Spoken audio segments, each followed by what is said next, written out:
What's up, friends of the good mood? This is Manni and welcome to a new video here on War Robots, a match that I wanted to show you anyways on my Android account.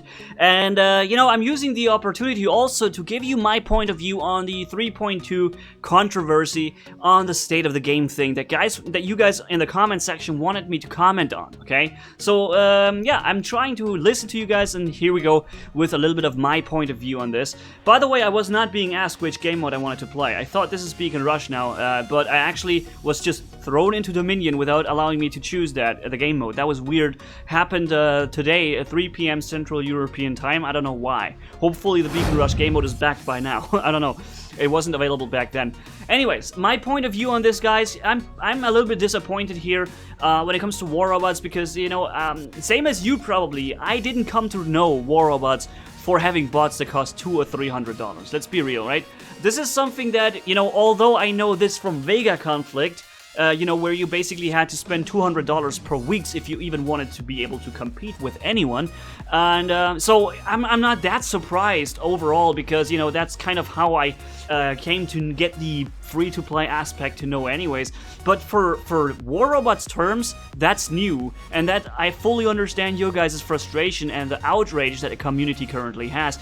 Is it gonna be enough for me to call out for a boycott? Certainly not. That's not my kind of thing. What I want to do, and what I appreciate most, is just making entertaining and fun video content for you guys to enjoy. And this is, by the way, the moment here where I thought I wanted to jump on the beacon. I was like, what? Why am I back at my home base now? I wanted to defend the beacon. Anyways, what I want to do, and this is something you have to understand, I don't even want to, I hate the whole negativity thing. I had this in Vega Conflict. I've done so much negativity content videos there that even my viewers who agreed on it didn't even want to see it anymore because it was too much negative stuff that I picked up and stuff. So I came to the realization that I just want to do fun videos. But the problem is this problem is so big that you almost can't pass it up. You just can't walk away from it. It's right here.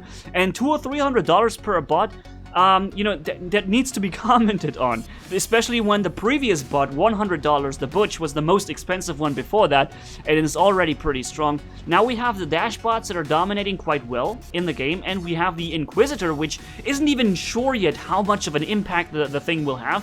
One thing is for sure, it's very powerful. It's a Lancelot jumping on your head with being 5 seconds untouchable after this, and that is very powerful, and it's expensive. However, now let's see how many people will actually be using these bots, like the you know, the Inquisitor, for example. Imagine if only very few people actually have it and it's like a prestige object. In this case, it wouldn't shift the balancing of the game. It would just be something you would see occasionally, and it would make for some interesting encounters.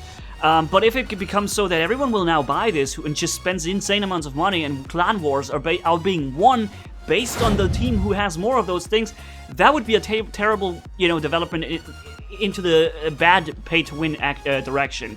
And believe me, guys, I have a lot of experience with that pay-to-win crap because, you know, Vega Conflict, where you have like a hangar. Let's compare it to War. I'm just trying to translate this in War Robots terms. You have your hangar of 5 bots, okay, and you purchase each bot for, let's say, $200. Now you have to upgrade them to maximum level for another $200-300, and now we finally are a high-level players with all those things spent. Now, you have a battle of 5 minutes and you have your 5 bots destroyed, right? They are destroyed now. And in order to repair them, you have to wait 20 or 30 hours real-time repair in order to repair them. Or, of course, you just invest $10 and you have it immediately to be able to play. While clan wars are raging on and you just want to be able to show your strength, and of course you're gonna pay. And before you know it, you will have spent $200 for pretty much nothing. And while new content is being pushed out every month, that is 2 times as powerful as the previous one. And now it only fits to the latest season tech. So in this case, to the Dash bots and the Inquisitor. That's how pay to win looked like, ladies and gentlemen. Hopefully you see that there is still a big difference between that and War Robots. I'm hoping I'll be able to provide you this alternative point of view that you still see there's a long way to go for War Robots to become that bad. But at the same time, I know you're with me, guys, we're hoping together this is never going to be the case. Because, let's face it, what made War Robots is so great is that you could just log in and play and have fun. And you can succeed based on your skill or experience, right? That's what made this game so great. You're now not being outpaid by somebody and therefore outplayed. you are outplaying enemies based on your skills, and if they are better, well, they're gonna kick your butt. And I guess this is what makes the game so popular and great. And we all see this development with 2 or 3 times more expensive bots now that are super mad powerful at the same time, and it raises concerns, rightfully so, about pay-to-win aspects. And so yeah. For this reason, I also kind of put the dash bots away out of my hangar. I'm just using a regular hangar right now. Doesn't mean I'm not trying them from time to time, but right now I'm running without them. And I know that some of you guys are doing the same thing. And yeah. But at the same time, it goes to say, and I think that's an important factor when you're talking about pay to win, I know I can kick some butts of Bulgazaris all day long with my Silver Griffins. They're only level 8 or level 9 with medium to high level equipment right there. You know, I can destroy them all day long, and it's actually doable relatively well. So it's, you know, this is something you could have never done in Vega Conflict. You would never be able to use a not pay object and beat somebody who's using a pay object with it. You're never gonna see that in Vega Conflict, and I think this is a really nice thing in War Robots. Something that I just want to also point out, that the Punisher is one of the weapons that has the highest DPS damage output per, you know, the highest damage output per reloading cycle, and it's a the first ever weapon you see in the game, right? This shows me that Pixonic knows how to do balancing well, and he doesn't want to be a pay-to-win game. And I guess it will depend on how the community responds to the changes and new bots now.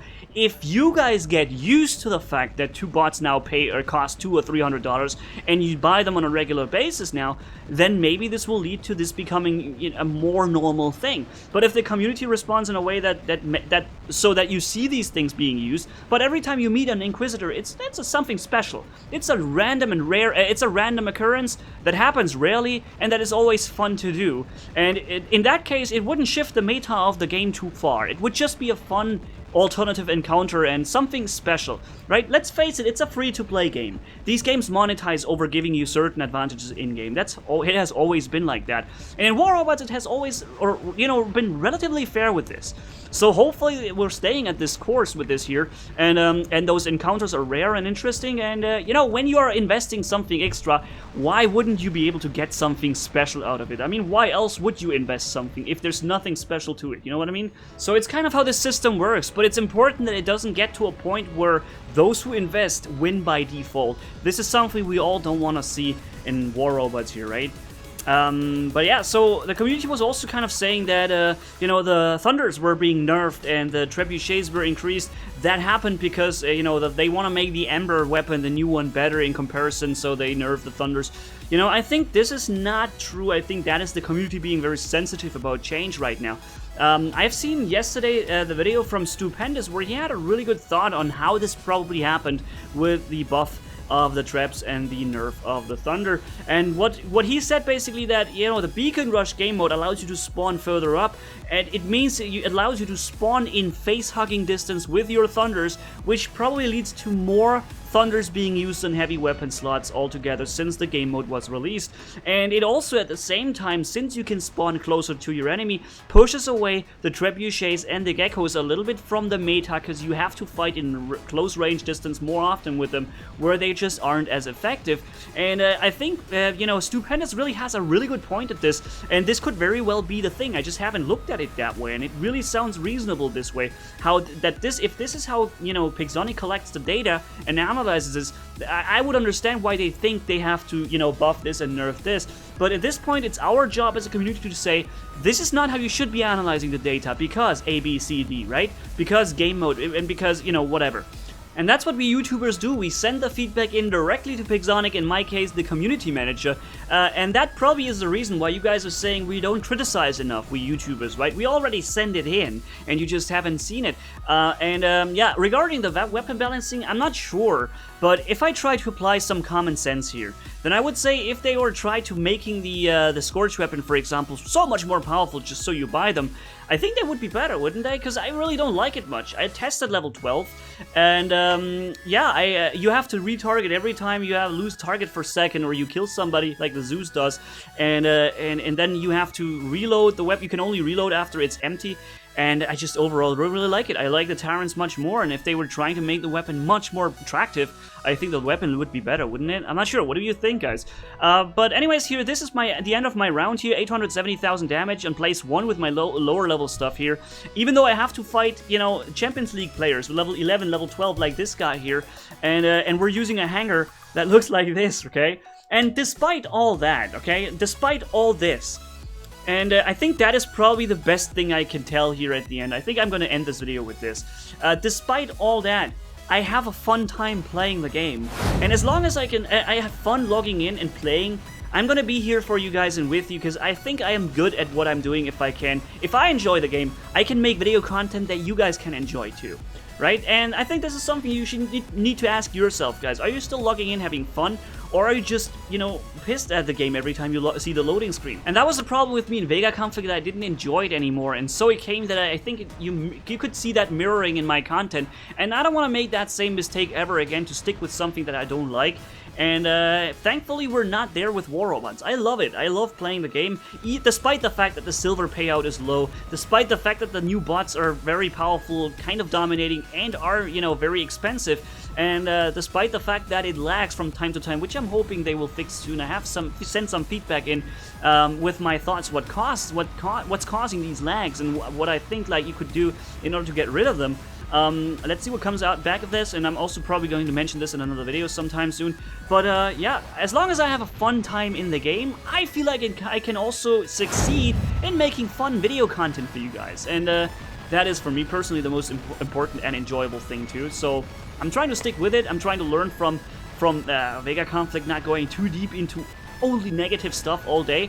I gave you this video here because it was a viewer request. I'm trying, you know, other than that, I'm trying to focus on bringing either entertaining or educational content. Hopefully, it's a mixture of both. Because I had a call recently with Phoenix the other day, and he said to me that one of the things he really liked a lot in Vega Conflict about my channel was the helpful, you know, tutorial content I made there.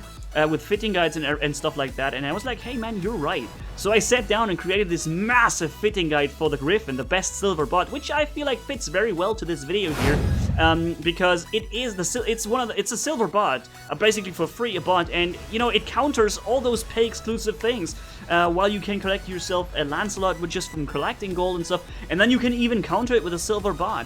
And that shows me and gives me hope that Pixonic knows how to do great balancing for the free-to-play game market.